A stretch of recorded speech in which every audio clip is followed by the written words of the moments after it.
he told me that I might have immigration issues at the airport. But this passport came from South Africa with a Nigerian visa on it. You would never want to say this would not be possible.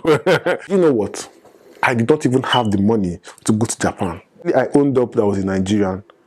They just, handcuffed me. Wow. And they took me to a cell. I was mentally demoralized. It was hell. If I did not die there, nothing would kill me again. Wow. The day they deported me back to Nigeria was in the night. What helped me then was my commitment in church. So my wife was our youth leader. Ever since the very first day I saw her, I was saying to my, because she speaks good English, she's so brilliant. We started dating 2019. We got married 2020, October. Called my wife. I told her that, baby, see, we need to travel. When you come here, it's a reality check for you. It's not like you're being in Nigeria. Japa has favored me. Japa has really favored me. I'm a master's degree holder.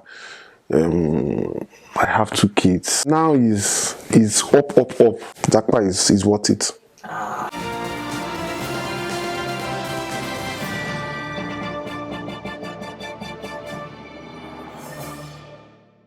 I say my names are Chimezie, Cajetan, Okwara, and I'm from Imo State. I'm from Olo. It was 2013. After I finished my NYC National Youth Service Corps, I said to myself that I needed to explore other parts of the world. So I began making inquiries about traveling out. So 2014, that was around February 2014, I met this friend of mine who linked me up to a pastor, and the pastor said to me that he has a brother in Dubai who I could meet up with if I have the money to travel to Dubai. I asked him, what will I be doing in Dubai? And he told me that his brother imports lights of different car stereo light and lighting, something like that. So I said, okay, fine. How much is it going to cost? And he said 1.5 million. Truth be told, I gave him 1.5 million on the spot there. After we had some meetings, I spoke to the brother in person, and he told me that when I come over to Dubai, that he's going to get me a security job, that he's going to even get the job from me from Nigeria, that they will be the one to finance my my air ticket and everything. I said, okay, how much will I be paid monthly? And he told me I'll be paid 150,000 naira. This was 2014. I said, okay, no problem. And we began, I sent my passport data page, sent everything to him, and he began. 3 months, nothing yet, because he told me that in the space of 1 month, everything will be done. I'll be out of Nigeria. I said, okay, no problem. I sent him 1.5 million. I gave the money to the pastor, who in return told me his brother stays in Dubai. So he was the one that I gave the money to. 3 months, I met the pastor. What's up? What's going on? About everything. He told me that it takes time, kept telling me time. I kept on waiting and everything. After some month again, like the 6th month or thereabout, they were still telling me the same old story. I got so frustrated and everything. And within that period, the pastor died. So this was quite difficult for me. I had to, started making moves in contacting his brother who was in Dubai, but all to no avail. I spoke to the wife of the pastor, and she told me she doesn't, know any business that I did with the husband who was late. And I said to myself, okay, no problem. That was how I lost that money. You know, I tried Canada student visa. I started that package 2015 January. I got admission into Humber College to study business administration. I started doing the process, started doing the proof of fund, everything. And after 9 months of wait of the visa coming out, because I had to go to VFS office at the Ikota. Yes, I had to go there on the island in Lagos. I had to go there to submit my passport. After 9 months of wait, I got an email stating that I was denied the visa, that student's Canadian visa. That was another major setback. Wow. I had paid around 4,000 Canadian dollars. Wow. But fortunately, I had the refund from the school after like 3 months. I thought about also going to China. Yeah, I thought about also going to China because since I was doing the business, I thought I would also go to China because I had to also contact an agent who was based in Lagos. You know, I told him that I needed to go to China, and he told me that the only way I could go to China was having a Chinese student visa. That if I go with a business visa, it means I have to start hiding after my student visa expires, which I never wanted to do. So when he gave me the pros and the cons, I said to myself, this is not going to be favorable to me, you know. I also have a friend who is based in China. I spoke to him about the whole situation, and he told me that I should try to give it a try, but there are so many disadvantages that comes with it, that if my business visa expires, I can only go out on a Saturday or on a Sunday. So I just had to, you know, keep that aside. Fast forward to 20, because I came into the UK 2020. 2017, I have this friend of mine. He's not really a friend of mine. It's like he's like a boss of mine, you know. He's well established, and he said to me that, why don't I try to go to Japan? You know, why don't I try to go to Japan? That he knows someone who could do that documentation for me. And I said, really? Yeah, he said yes. He sank Japan into my head. I needed to travel. It was becoming obvious that business was not really going to, you know, hold water. You know, it was becoming obvious that this business is going to, you know, because dollar was going up a little bit, because we normally use dollar to purchase the goods in China. So the dollar exchange rate over the naira was going high, and we were not really making sales that much, you know. So when he sank that to my head, I had to go back home. I didn't even speak to my mom or speak to my siblings or speak to my friends about it. I had a long, you know, thought about it. I said, okay, if I go to Japan, I could, you know, I had to start thinking. So I went back to him. After some days, I said, I'm interested. So he took me to this agent guy. His name is Mr. Henry then. He told me that he's going to help me out in getting a visa. He first told me a visa. Later, he said it was no longer going to be a visa, that I'm going to go to Japan with a South African passport. I said, how am I going to do that? And he told me that I shouldn't worry, that South African visa comes with a 3-month visa free to Japan, South Korea, Malaysia, and the rest. I said, really? I said, how am I going to get the passport? He said, I shouldn't worry, that all I need to pay is 550,000 naira. He's going to get me the visa, sorry, the passport. You know, then I'm going to give me a workmanship of around 250,000 naira. I said, okay, no problem. This was around April. I was saying to myself, how am I going to do this? How do I even speak Japanese? You know, because I struggle with languages. How am I going to do this? You know, I did research about churches in Japan, Nigerian churches in Japan. I had to go there and register. I was not even yet in Japan. I was just in Nigeria.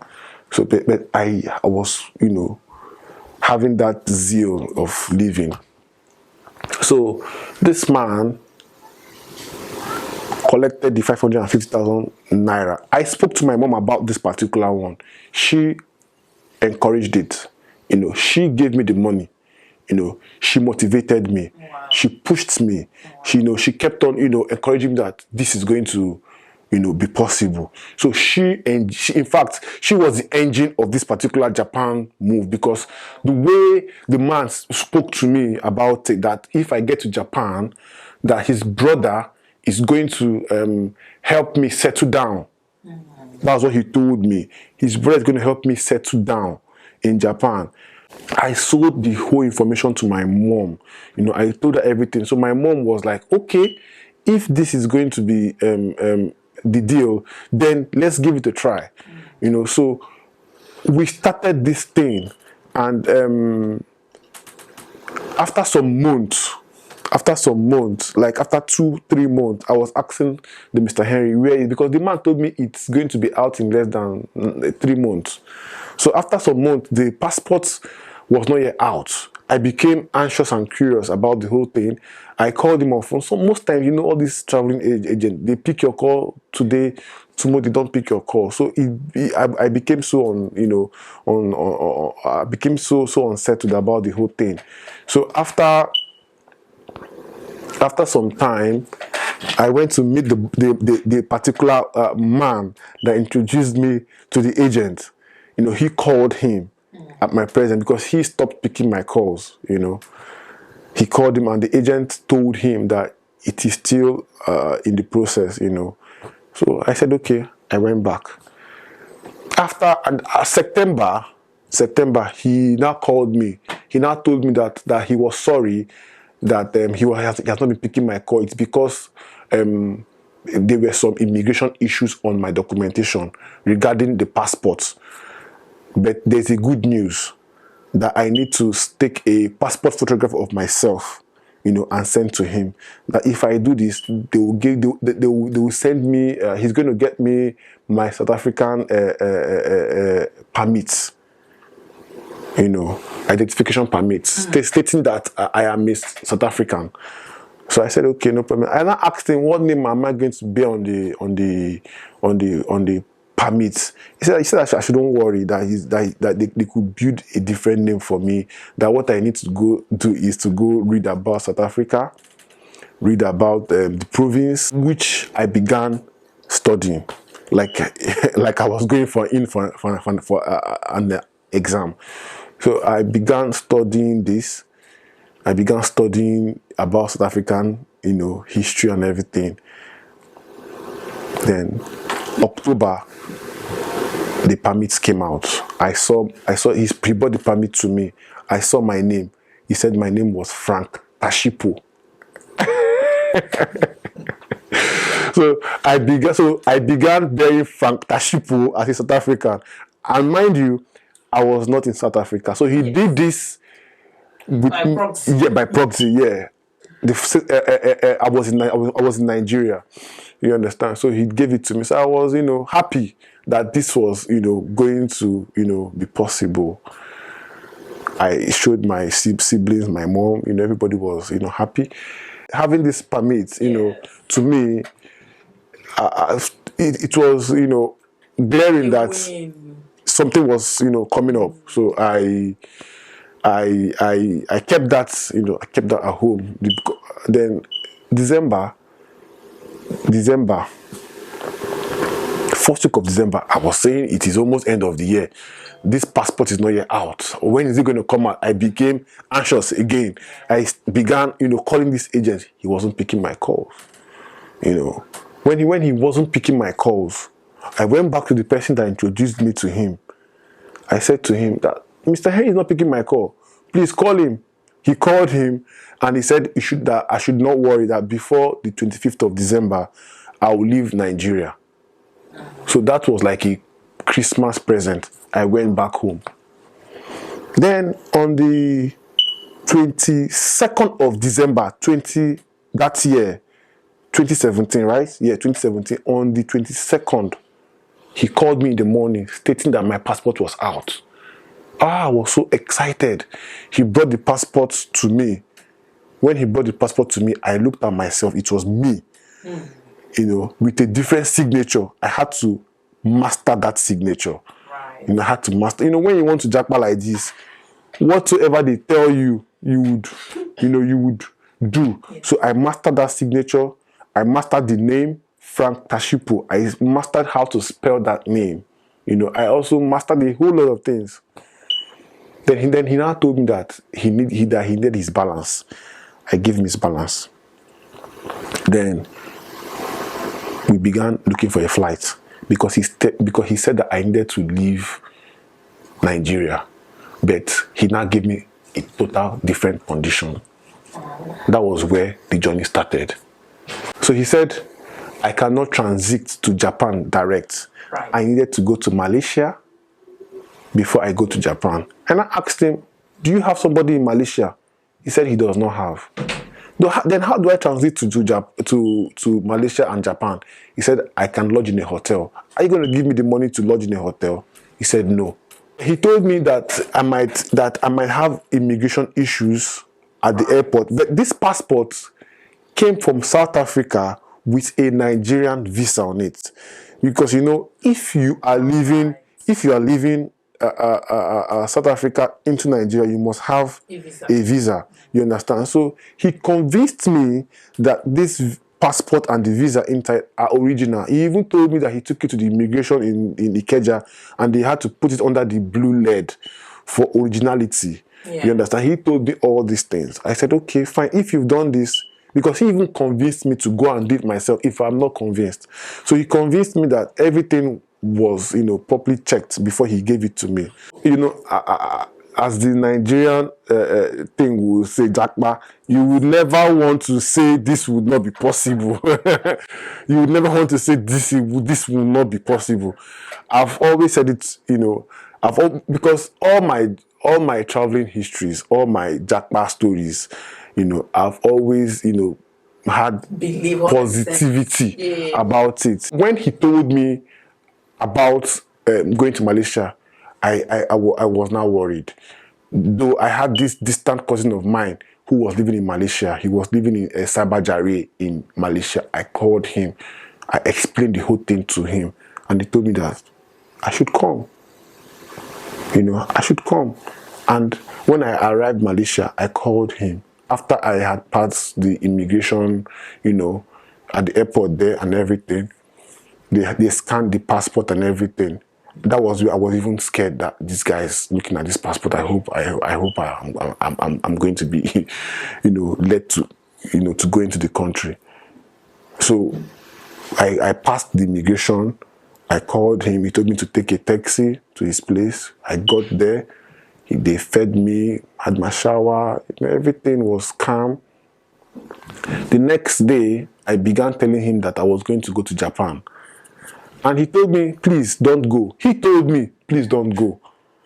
That what am I going to do in Japan? I told him that this is a family agreement.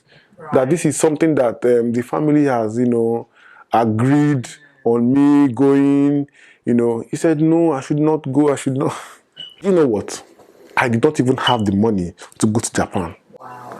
So he was the one that gave me 350,000 naira. He gave me 350,000 to buy a ticket. Though he didn't give it to me, he called his friend who was, who books tickets for him whenever he wants to go back to Nigeria. And he was also doing well. He was also doing well. On the 20, I arrived there on the 26th. I stayed there 27, 28. On the 29th, that was when I left there to Japan. Right. And do you know what?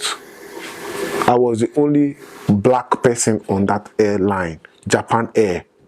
I was the only black person on that particular, airplane. I was the only black person on that particular airplane. So when I entered the airplane, I was like, oh my God, I'm the only black person here. I sat down, on my seat. From Malaysia to Japan is less than 2 hours. When we got to Narita Airport, they said at the airport there, you're going to see local nationals with Japanese passports, international nationalities. So I stood on international nationalities. I stood there. They now ushered me in. So they took my passport. Everybody that, came with me had gone. Everybody was, allowed to go. I was the only one that was not allowed to go. I was like, what is the problem here? And I began, feeling cold. And after like 4 hours, they came to meet me and they said I should come. That was the only thing I just heard, come. I followed them into a room. I saw different Japanese, officers inside that room, and they sat me down. Then there is a particular, there was a particular monitor which I had to speak into the monitor. Then the person in return translates to the Japanese officers in Japanese, because they couldn't hear English, they couldn't speak English. And they began asking me, how did you get the passport? I said, I'm a South African, this is my passport. They said, what's your name? I said, Frank Tashipo. That moment, they began searching my bag.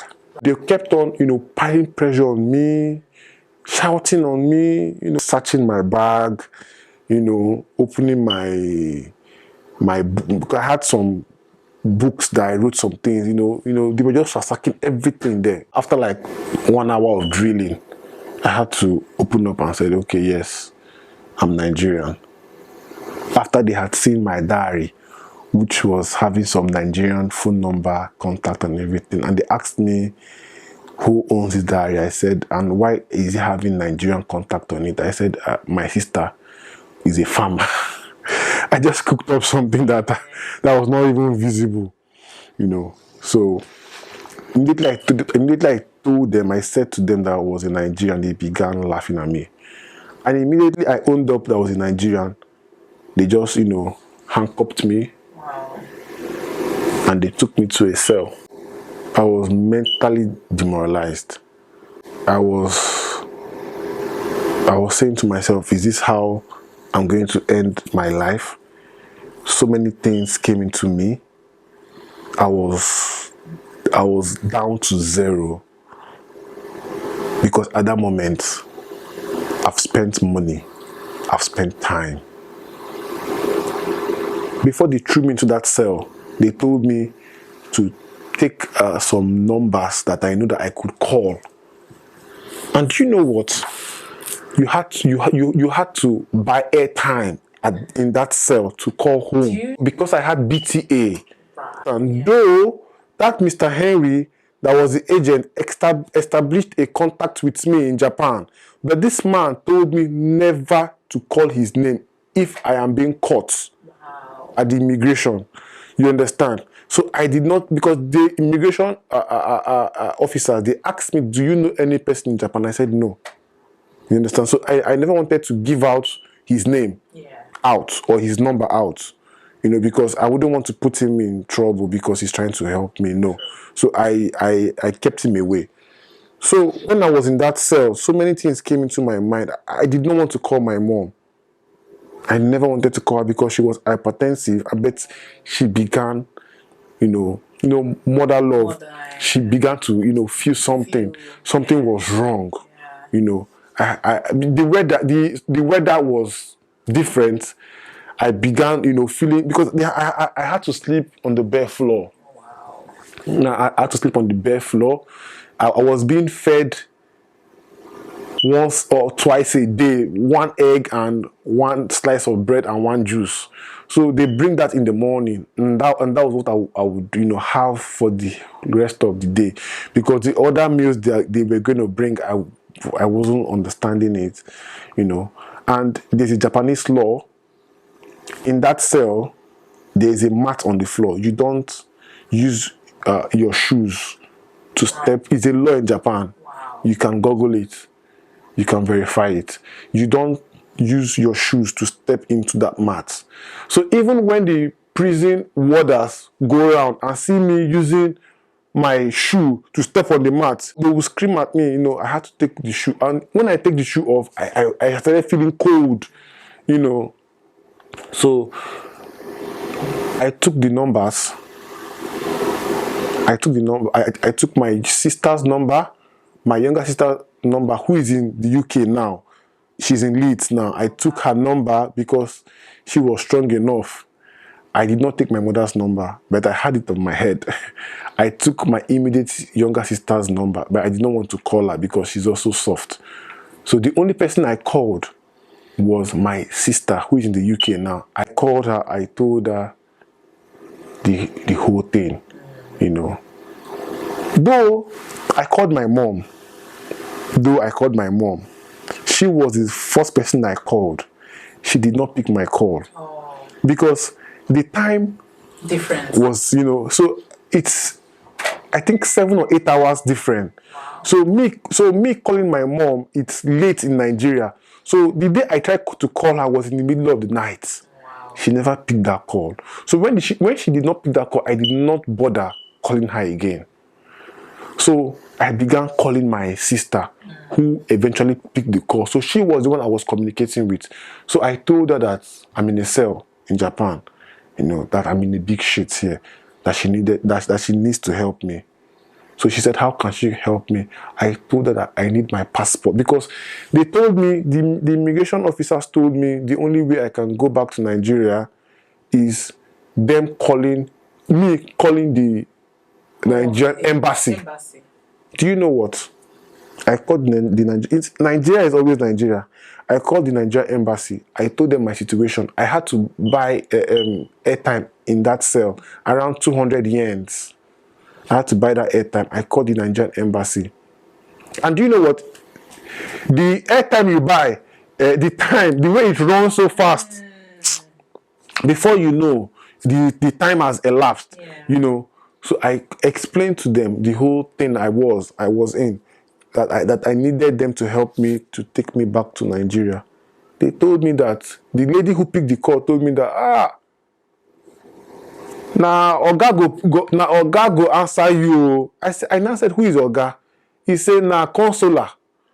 Nigerian consular go answer. I said, when is the Nigerian consular coming to answer me? He said, now one after New Year. Wow. Hi! I said to myself, this is going to be a problem for me. Then I now said, okay, the option 2. Let me take the option 2, which they said if I can get my passport back into Japan, then they can use that to facilitate my traveling back to Nigeria. I now put there with my sister. I now told her where my passport was, because I did not go with my passport. So I spoke to my sister.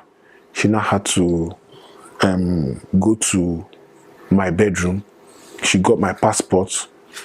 She had to DHL it. Took around 5 days. Wow. I spent around 10 days in that cell. Wow. 10 to 9 days in that cell. It was hell. If I did not die there, nothing would kill me again. Wow. Because I almost died. You know, my mom began, you know, she was so worried. You know, so the only communication that I was communicating with family was just through my sister, who in return was giving my mom the feedback, you know, about anything that was happening to me. You know, and I was always calling in the middle of the night, you know, the time, you understand? So that was the only way I could communicate. So fast forward to the day my passport arrived, they told me that my passport was at the airport. So the immigration officer took my passport and they told me that they were facilitating my traveling back to Nigeria. So that took like 2 days or thereabout. So the day they deported me back to Nigeria was in the night. Everybody was looking at me. Wow. At the airport. They had to chain me. I was deported with a Nigerian. Yeah, I was deported with a Nigerian. I can't even remember his name again, but that guy has spent around 12 years in Japan. He was married to a Japanese, so he had issues with his wife. So we were both deported. Do you know what? When they put us, we were the last person they put in the airplane. And when they put us in the airplane, they just closed the door of the airplane. And immediately we went in, they took the handcuff away and they handed our passport to the pilot. Okay. And they told the pilot that we are deportees, that they should hand us over to the Nigerian immigration. So they gave us a seat. I sat next to a Nigerian, an Igbo man. He was into spare parts in Japan. And the Nigerian who I was deported with told me, don't tell any person in this airplane that you were deported. Tell them you're a student, or you tell them you're a banker. Nigerian thing, I listened to him, and I did not tell the other Nigerian who was sitting close to me that I was deported. But the journey was a long journey. When the journey was now going on, the Nigerian man who was sitting close to me asked me, what am I doing in Japan? I said, I'm a banker. I'm a banker. Once he said, which bank? Before then, when I was sitting, for me to cook that lie, I had knowledge about Japan because I was saying about Japan. So I can't remember the bank I told him now that I was working with. That I'm going back to Nigeria for holiday. Because the man was telling me how successful he was. I was not saying to myself, this man said he has shops in Ladikbo. He has businesses in Nigeria. This man can help me. I said to myself, this man can help me. What about if I tell him the truth? The journey continued. I was now thinking in my mind. I slept off. I dozed off. I woke up. The man continued the story. I said I was going to tell this man my story too. I told him that I just said to myself that I was going to tell him my own story. So immediately that thought just came into me. I told him. And the man now said, ha! The man now said, ha! They deport you in Igbo. They deport you again.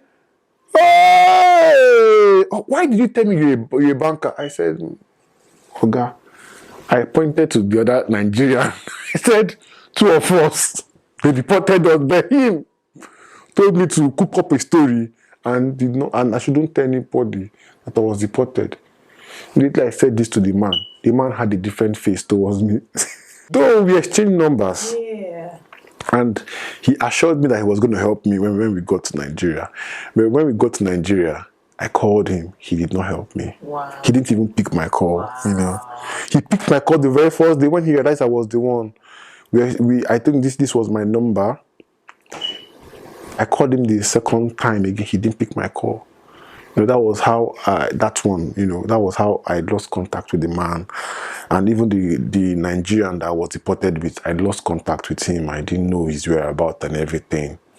So when I arrived in Nigeria, I think on the 7th of January 2018, I think so. I can't remember the date again, but I arrived after 10 days or 11 days. It was not easy. My mom began crying. She began crying, and she was crying. She was happy.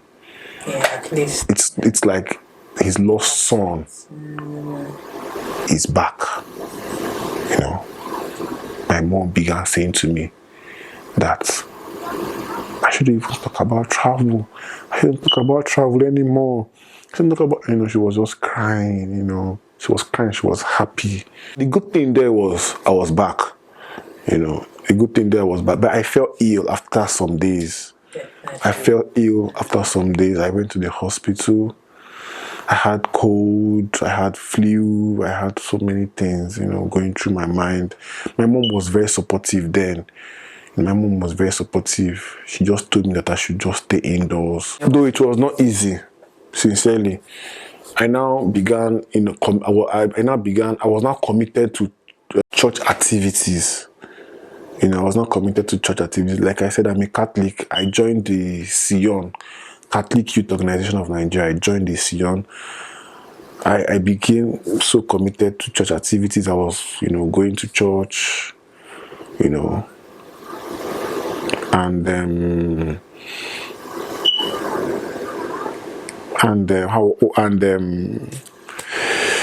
I had to face the reality that I'm deported. I had to start going back to the shop, going back to trade fair to do the business. What helped me then was my commitment in church.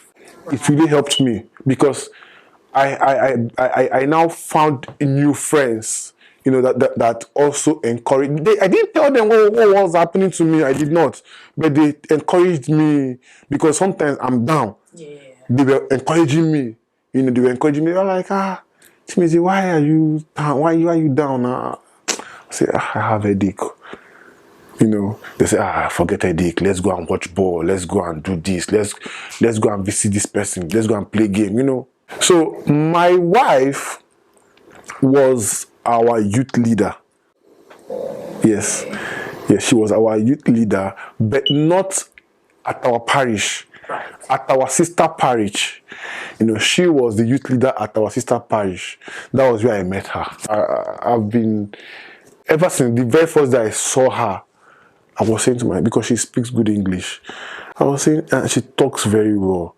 I was saying, this lady that speaks good English, that talks very well, I like her. Then I was, And she's beautiful. yeah, and then I was the director of socials. All right. Yeah, I was the director of socials. Then I was saying, each time we go for an event, she's coming. She's the one talking. I'm glued to the chair. I'm listening. Because she was so she's so brilliant. She's so brilliant. So I was just admiring her. So I met her in church. We started dating. 2019. We started dating 2019. And we got married 2020, October. I visited my friend, Eyinaya. He's in the Australia. Eyinaya is my childhood friend. We all grew up together in the streets. He's in Australia, and he came back 2019. And he said, Chimezie, you don't be in Nigeria for a long time. He did not know that I've even tried to, travel before. Yeah. He does not know that I was even deported a few months ago. He said, Chimezie, you don't try you don't try for this Nigeria. You don't be Nigeria. You don't go like travel.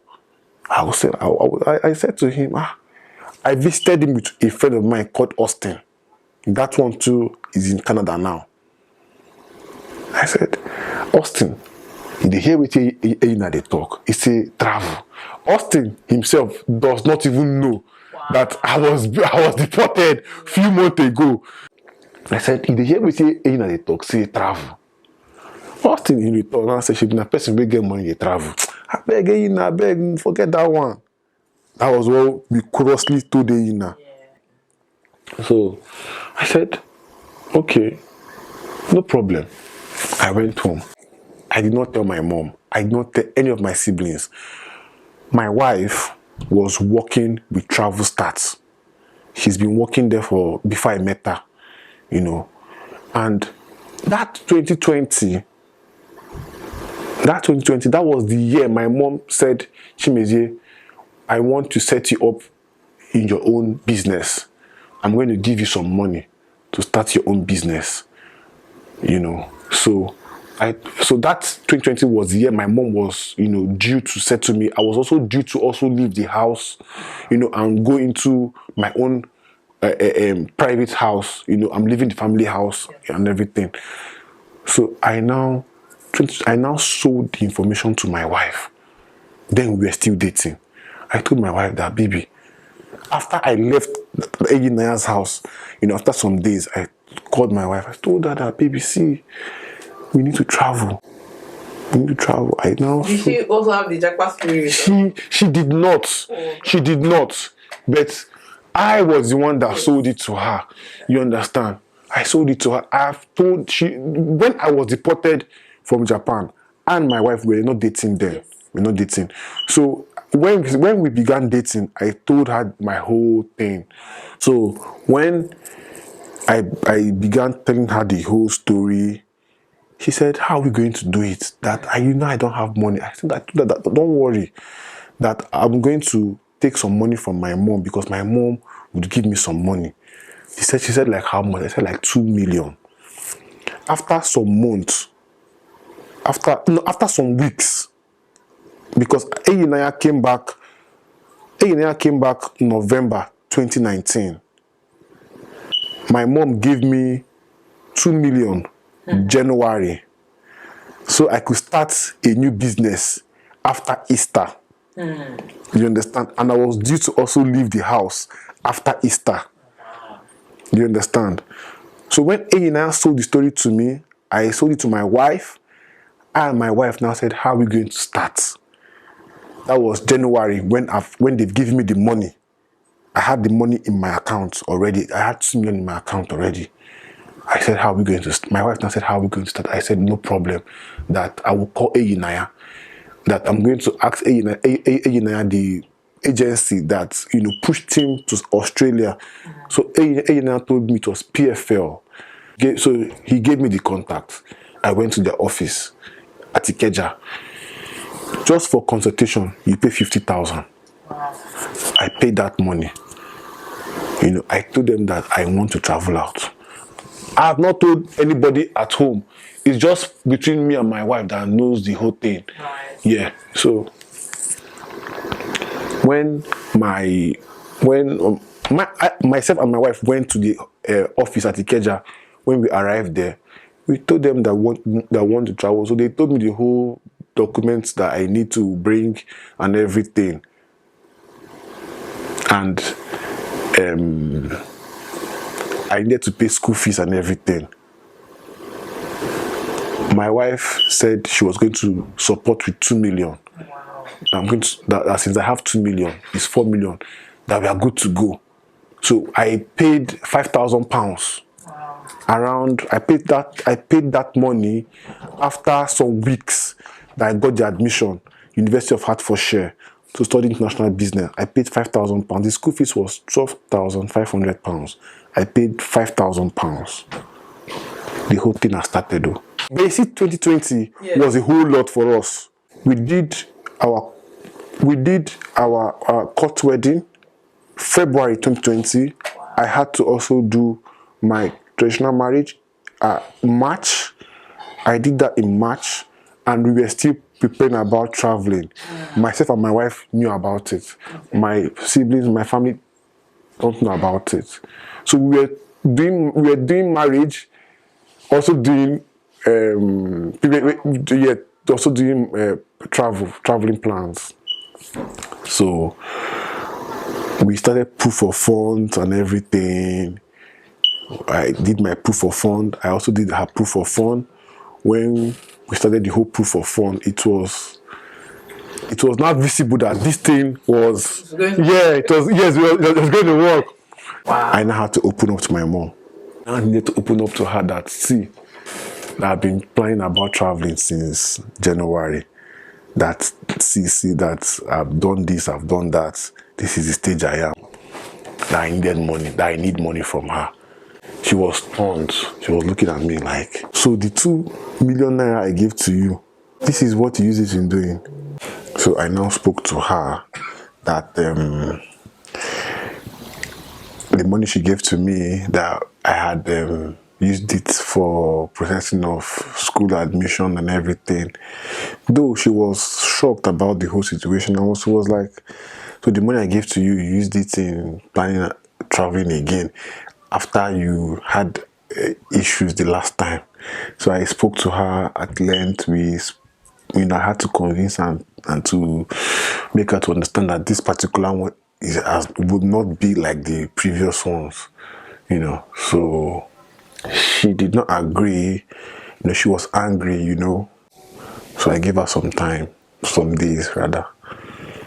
So after that, I revisited that discussion again. I think I needed around 160,000 naira then, because that, you coming to the UK, it's very, very expensive. Definitely. Yeah. So I needed that money towards the tail end of the week. You understand? So eventually she gave it to me. But do you know what? I did not use that money anymore for that proof of fund, because on my way going to pay for the proof of fund, going to deposit money for the proof of fund, I got an email stating that my visa was out. Wow. So I just took back the money back home. I just moved to Ikeja to get my passport. During the process of this traveling, my wife lost her job. Wow. She lost her job around April during the COVID hit period. So they laid her off. She was one of the staffs that her company laid off. So she was not earning any income that period. I for one too used up all my incomes for this particular traveling. So both of us, we were on zero. I did not want an elaborate wedding. I did not, because my visa was out. I did not want an elaborate wedding. If you leave it to me, I won't even do the wedding. I won't even do a white wedding. But because of family tradition, where we are from, coming from a Christian family, so that was one of the requirements I needed to fulfill before leaving Nigeria. So we did, because my dad has a building in Lagos. So, and it has a very big space. So we used that space as the reception. So we just went to church. We did canopies at home. Then we just had to, have the reception at home. So it was just in the compound there, just a little wedding. But do you know what? That wedding cost me around 400,000 naira. I raised around 830,000 naira from that wedding. So that was what I used in purchasing, should I say BAT? But you don't need a BAT for a student, visa. But that was what I used in paying for my hotel accommodation when I had to, quarantine when we came in October. So I left Nigeria. I did my wedding, I think on the 7th of October or thereabout. I left Nigeria on the 10th of October. Yeah, just 2 or 3 days after that. So people were thinking that it was honeymoon. They didn't know that this one is Japa.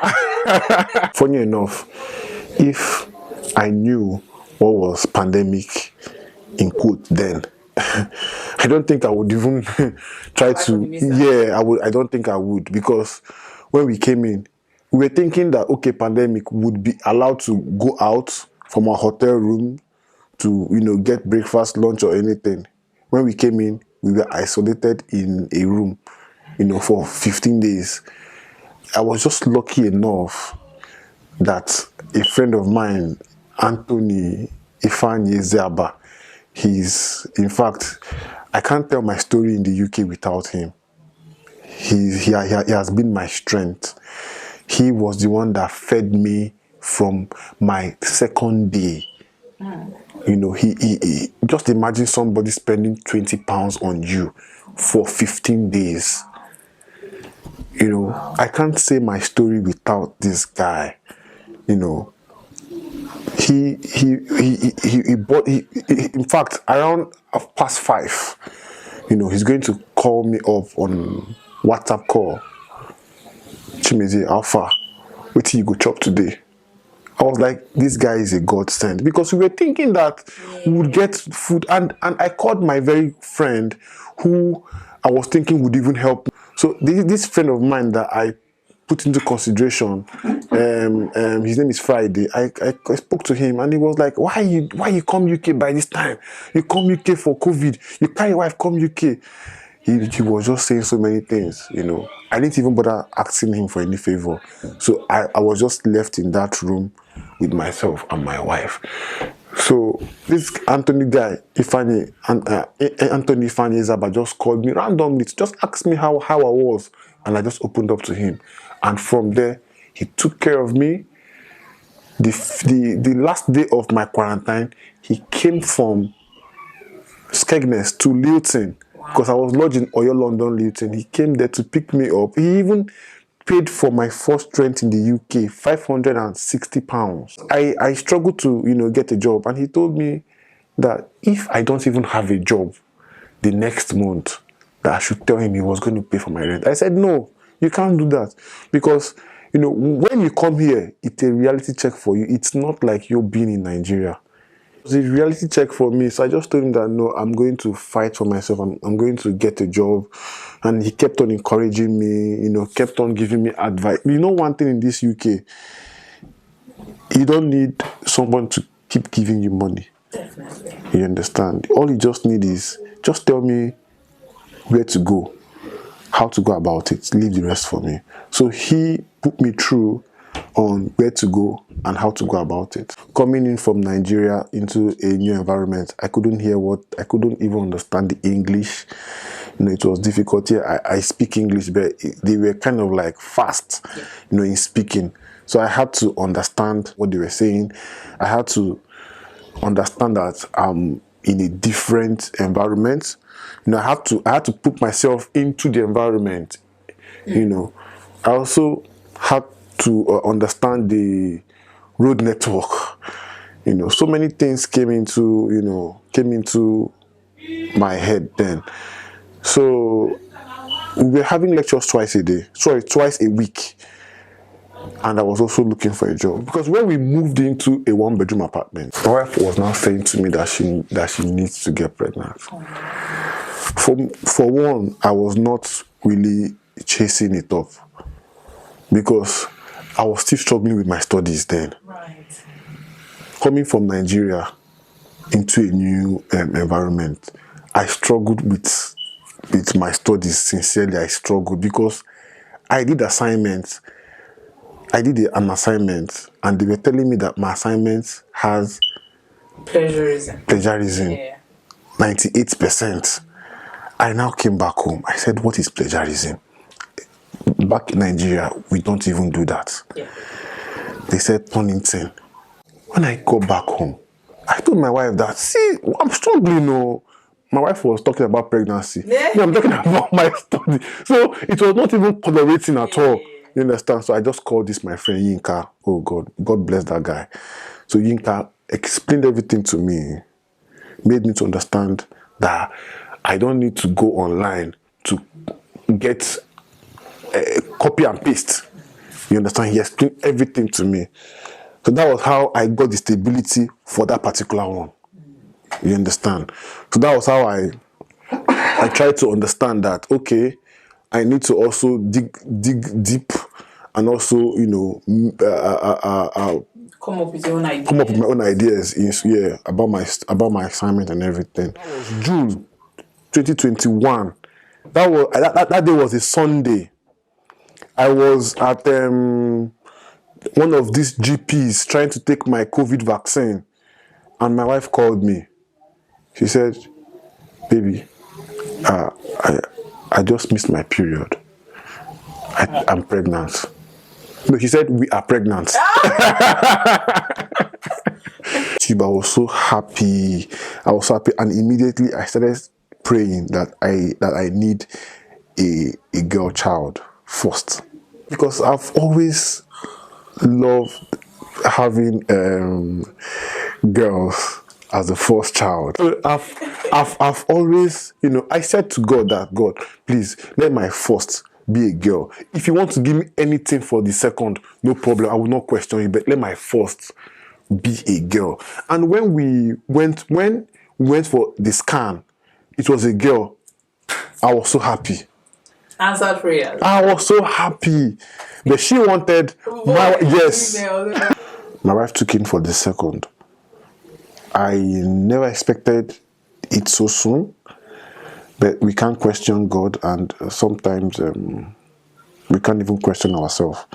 So when it happened, I had to also encourage my wife that we are going to do it. We're going to, make sure we do our best to pass this phase.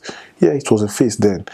I don't discourage people not to travel, most especially young minds like myself. I don't discourage people to travel. Nigeria is quite difficult now, if I can use that word. So if any of my childhood friends says he or she wants to travel, I gladly encourage him or her. Ever since I came to the UK, I've by the grace of God, I've been able to support 4 of my friends in coming to the UK, both financially and morally. So any of my childhood friends or any of my friends that want to leave Nigeria and coming to the UK, I tell you that please come in. As long as you have your money, you know your goal, you know what you want, I encourage him or her to come. Japa or no Japa. The problem is Nigerians, we like traveling. 90% of Nigerians like traveling. We love traveling. And sometimes when we travel, when we Japa or when we move out, the destiny has changed. You understand? Me for one, Japa has favored me.